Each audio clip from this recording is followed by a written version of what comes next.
She said every time she entered the ward, opened that door and smelled that foul, nasty smell, she knew my son is still alive. So my mother is a retired physiotherapist.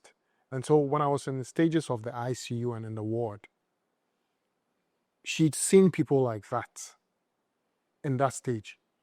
So fast forward, when I had recovered and I had fully integrated, and I think it was even during the phase of writing the book, but she didn't know I was writing a book. And there was one time where I'd visited her and we're just reminiscing the times, and laughing over some of the times during the process. And then, so I asked her, so wait, what about you? Every time you came to the hospital to visit me, what went through your mind? What did you feel? What did you think? Good. And she said, well, from a professional point of view, she knew that she could show up any day and that could be it. But as my mother, she was hoping and trusting God and praying that her son would survive. But there were these two sides, the motherly side that wants her son to survive, and the professional side that,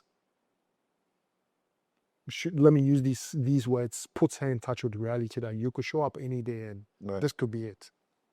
But the reality was every day she walked into the ward and opened the door and smelled that nasty smell of my wounds. But she said every time she entered the ward, opened that door and smelled that foul, nasty smell, she knew my son is still alive.